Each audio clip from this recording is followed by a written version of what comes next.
ശ്രീ റെജി ലൂക്കോസ്, അങ്ങനെ നിലമ്പൂരിലെ ചിത്രം ഇപ്പോൾ ഏകദേശം വ്യക്തമായിരിക്കുകയാണ്. അൻവർ മത്സരിക്കില്ല എന്ന് അറിയിച്ചിരിക്കുകയാണ്. എങ്ങനെയായിരിക്കും നിലമ്പൂരിൽ ഒരു മത്സരം ഉണ്ടാകുക? തൽക്കാലം BJP മത്സരിക്കുമോ എന്നുള്ളൊരു കാര്യത്തിൽ പോലും തീരുമാനമായിട്ടില്ല.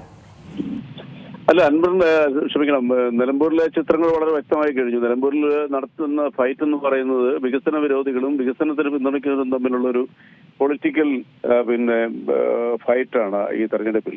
അത് തന്നെയുമല്ല, എം സ്വരാജിനെ പോലൊരു സ്ഥാനാർത്ഥി നിലമ്പൂരിൽ ജനിച്ചു വളർന്ന് നിലമ്പൂരിൽ SFIയുടെ ജില്ലാ സെക്രട്ടറിയായി DYFIയിലൂടെ കടന്നു വന്ന് കേരളത്തിലെ തൃപ്പൂണിത്തുറയിൽ നിന്ന് MLA ആയി കേരളത്തിന്റെ നിയമസഭയിൽ എന്നും ഓർമ്മിക്കുന്ന രീതിയിലുള്ള പ്രകടനങ്ങൾ നയിച്ച കേരളത്തിലെ ജനങ്ങളുടെ മുമ്പിൽ വലിയൊരു പ്രതീക്ഷയായ നല്ലൊരു നിരീക്ഷകനും നല്ലൊരു വാഗ്മിയുമായ എം സ്വരാജ് അതേപോലെ ഒരു ഏകപക്ഷീയ വിജയത്തിലേക്ക് കടക്കും എന്നുള്ളതാണ് ഇപ്പോൾ നമുക്ക് ലഭിക്കുന്ന ഏറ്റവും ലേറ്റസ്റ്റ് ചിത്രങ്ങൾ. കാരണം നിലമ്പൂരിലെ ജനങ്ങള് വലിയ മതേതരത്തിലും വികസനത്തിനും വേണ്ടിയിട്ടും ദാഹിക്കുന്ന, അല്ലെങ്കിൽ മതേതരത്തിൽ വിശ്വസിക്കുന്ന വളരെ സൗഹാർദ്ദമായ ഒരു അന്തരീക്ഷത്തിൽ അവിടെ എം സ്വരാജ് എന്ന് പറയുന്ന ആള് അവർക്ക് കിട്ടാവുന്ന ഏറ്റവും നല്ല കാൻഡിഡേറ്റ് ആണ്. അത് മതത്തിനും ജാതിക്കും രാഷ്ട്രീയത്തിനും അതീതമായി വികസന കേരളത്തിനോടൊപ്പം നിൽക്കാൻ വേണ്ടിയിട്ട് നിലമ്പൂർ മണ്ഡലത്തിൽ തന്നെ 1200 കോടി രൂപയുടെ വികസനങ്ങൾ കൊണ്ടുവന്ന LDF സർക്കാർ തുടരുന്നതിന് വേണ്ടിയിട്ടുള്ള ഒരു വിധിയെഴുത്തായിരിക്കും നിലമ്പൂർ. വളരെ കൃത്യമായ ഒരു ചിത്രം അവിടെ വന്നു കഴിഞ്ഞു. BJPയെ സംബന്ധിച്ചോളം അവർക്ക് നാണം കെട്ട ഒരു തോൽവി അവരെ ഏറ്റുവാങ്ങാനായിട്ട് അവർ തയ്യാറല്ലാത്തതുകൊണ്ടാണ് തീർച്ചയായിട്ടും അവർ സ്ഥാനാർത്ഥിയെ കണ്ടെത്താൻ പോലും അവർക്ക് സാധിക്കാത്തത്.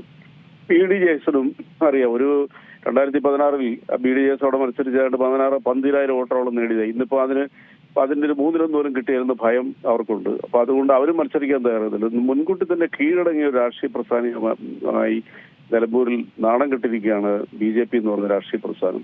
കോൺഗ്രസിനെ സംബന്ധിച്ചോളം കോൺഗ്രസിന്റെ ഇപ്പോഴത്തെ നിലപാടുകളും അവര് PV അൻവർ എന്ന് പറയുന്ന നിലമ്പൂരിലെ മുൻ MLA ഒരു കാരണമില്ലാതെ കൊണ്ട് മത്സരിച്ച് നിലമ്പൂരിലെ വികസന പ്രവർത്തനങ്ങളെല്ലാം ബ്ലോക്ക് ചെയ്ത ഈ അൻവറിനെ ഇവരും ബ്ലോക്ക് ചെയ്തിരിക്കുന്നു, ആര് കോൺഗ്രസും. അതിലൂടെ ആ സ്ഥാനാർത്ഥിയുടെ പ്രകടനങ്ങൾ ഇനി ഏതെല്ലാം രീതിയിലുള്ള ആൾക്കൂട്ടത്തെ കൂട്ടിയാലും അവിടെ ജനങ്ങൾ വിശ്വസിക്കത്തില്ല എന്നുള്ളൊരു വസ്തുതയായിരിക്കുന്നു. PV അൻവർ രാഷ്ട്രീയം തന്നെ ഉപേക്ഷിച്ച മട്ടിലാണ് ഇന്ന് പത്രസമ്മേളനം നടത്തിയത്.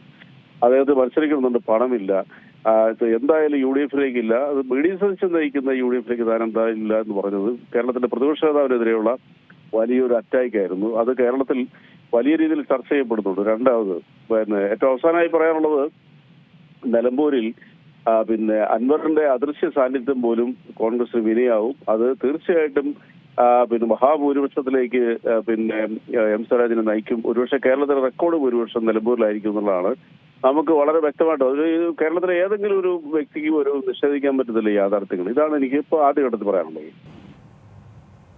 നമ്മൾ പറഞ്ഞു വരുന്നത് ഈ BJP കുറിച്ചാണ്. അതായത് ഒരു ആഭ്യന്തര പൊട്ടിത്തെറിയിലേക്കൊക്കെ തന്നെ കടക്കാൻ വേണ്ടി പാകമാണ് ഇപ്പോൾ ഏകദേശം. കാരണം അധ്യക്ഷൻ പറയുന്നു മത്സരിക്കേണ്ട എന്ന്. ഉറപ്പായിട്ടും അണികളുടെ ഇടയിലൊക്കെ തന്നെ എന്തുകൊണ്ട് മത്സരിക്കുന്നില്ല എന്നുള്ളൊരു ചോദ്യം കാണും. തോൽവി മുന്നിൽ കണ്ട് പിന്മാറുക എന്ന് പറയുന്നത് വലിയൊരു നാണക്കേട് തന്നെയല്ലേ BJP സംബന്ധിച്ച്?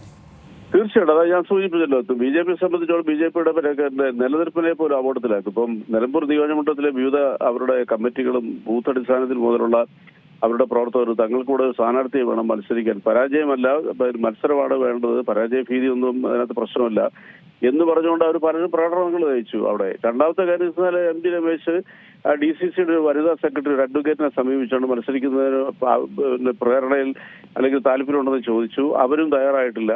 അങ്ങനെ എല്ലാം കൊണ്ടും നിലമ്പൂർ പോലുള്ള സ്ഥലത്ത് ഒരു മത്സരത്തിന് പോലും തയ്യാറാകാണ്ട് പരാജയം ഭീതിയോടുകൂടി പിന്മാറുന്ന ഒരു സാഹചര്യമാണുള്ളത്. എനിക്ക് തോന്നുന്നത് BJPയുടെ മുൻനിര നേതാക്കന്മാരിൽ പലരും ഈ BJPയുടെ സംസ്ഥാന പ്രസിഡന്റിന്റെ ഈ തീരുമാനത്തിനോട് അതൃപ്തിയുള്ളവരാണെന്ന്. കാരണം അവരെ തലകുനിക്കേണ്ട ഒരു സാഹചര്യം കേരളത്തിന് മുഴുവനും ഉണ്ടായ ഒരു സാഹചര്യത്തിൽ BJPയിൽ ഒരു പൊട്ടിത്തെറി ആസന്നമാണെന്ന് തന്നെ വിശ്വസിക്കുന്നവരാണ്.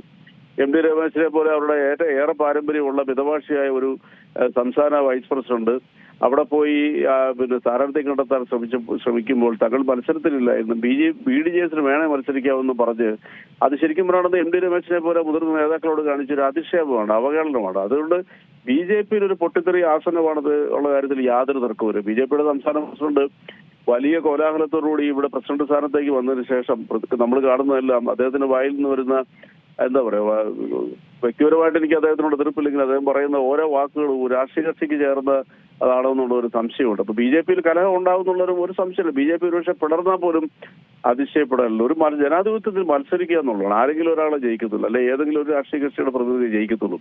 അപ്പൊ മത്സരത്തിൽ നിന്ന് പോലും പിന്മാറി പരാജയം അല്ലെങ്കിൽ ഭീതികരമായ രീതിയിലുള്ള അവസ്ഥയിലേക്ക് ഒരു പാർട്ടി മാറുക എന്ന് പറഞ്ഞാൽ നാണക്കേടിന് അങ്ങേറ്റല്ലേ. അത് ആ പ്രവർത്തകരോട് അടിത്തട്ടിലുള്ള പ്രവർത്തകരെ പോലും ആത്മവിശ്വാസം നഷ്ടപ്പെടുന്ന ഒരു പ്രവൃത്തിയിലേക്ക് BJP മാറും. അത് അവരുടെ തന്നെ എനിക്ക് തോന്നുന്ന ഈ നിലമ്പൂരിലെ BJP പ്രവർത്തകരിൽ മഹാഭൂരിപക്ഷവും വ്യക്തിത്വത്തിന്റെ അളവുകൾ വെച്ച് നോക്കുകയാണെന്നുണ്ടെങ്കിൽ സ്വരാജിന് വോട്ട് ചെയ്യാനുള്ള സാധ്യത ഉണ്ടെന്നാണ് നമുക്ക് മനസ്സിലാക്കാൻ പറ്റും. നിലമ്പൂർ ഒരുപാട് സൗഹൃദങ്ങളുള്ളതുകൊണ്ട് അവരോടെല്ലാം നമ്മൾ ഫോണിൽ സംസാരിക്കുമ്പോൾ നമുക്ക് കിട്ടുന്ന സൂചന അതാണ്.